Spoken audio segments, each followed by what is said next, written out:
Now, moving forward to the steps. What are the steps that are involved in the genetic engineering? First, isolation of gene of interest or target DNA from an organism. We will identify if what is the aim of the experiment. If we need to produce insulin, we will take out the gene which is responsible for insulin production.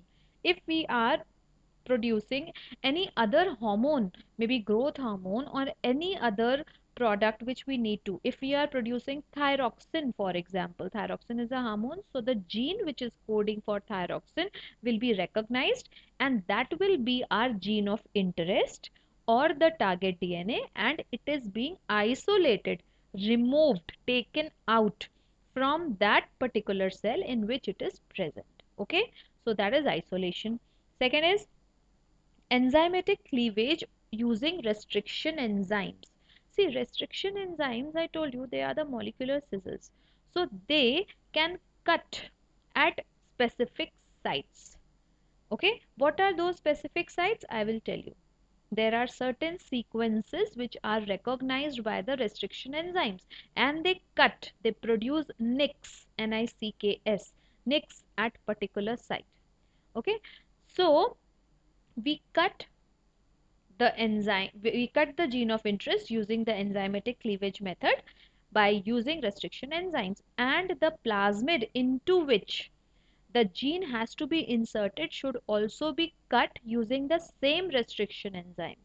Why? Because then they will be producing compatible ends. Just understanding it in another way. If you have the scissors, the pinking scissors, which is a zigzag scissors, okay, and then you have a pair of scissors, which is the normal straight cutting scissors. If you cut a paper, a piece of paper using the zigzag scissors, and the another piece of paper is being cut using the scissors, straight cutting scissors, and you want to join these two pieces. Can you join a zigzag piece with a straight piece without any problem? No, you cannot. So, but if you want to join two pieces of paper which are cut by using the same scissor, then it will be very easy for them to be joined. You understand?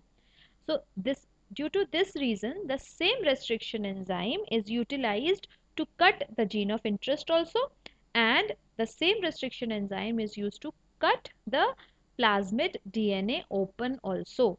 Why we cut plasmid DNA? Because it is cut open. It is circular in shape. We are cutting it so that it becomes open, and then we can incorporate the gene of interest into it. Now joining the DNA insert into the cloning vector. Now here the cloning vector will be the plasmid DNA. The plasmid DNA will be the carrier. So vector is the carrier. As you have studied, you have studied in disease chapters, vector is a carrier of any disease. So here the cloning vector is the carrier of the DNA. Which kind of DNA? The DNA of our interest. Okay.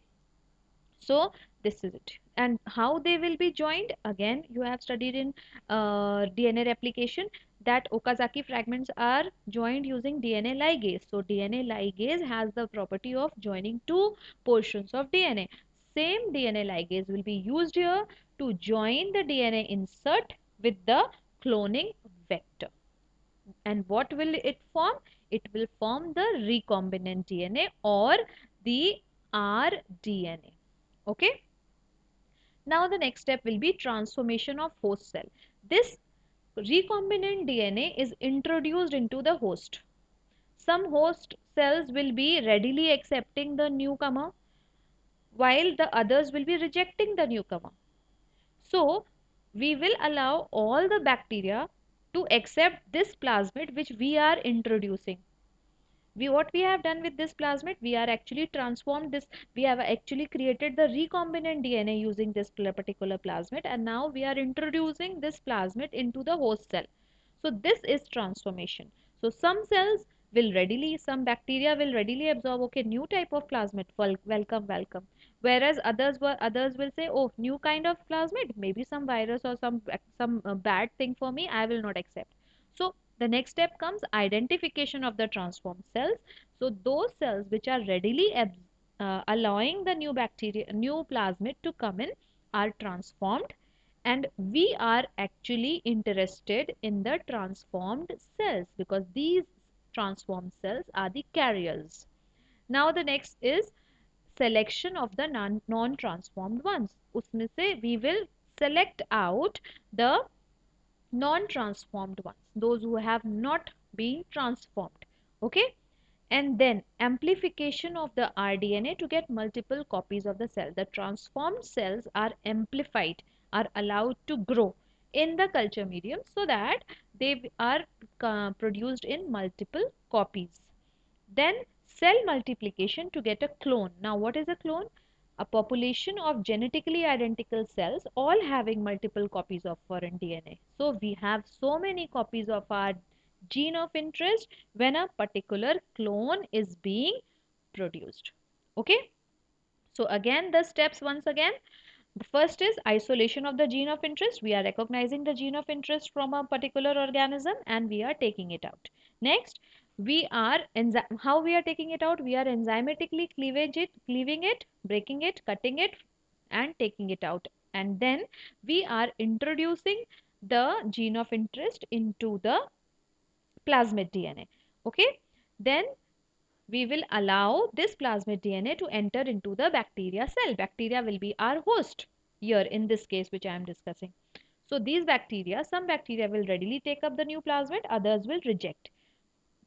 The ones which will readily accept are called as transformed and ones which reject are called as non-transformed.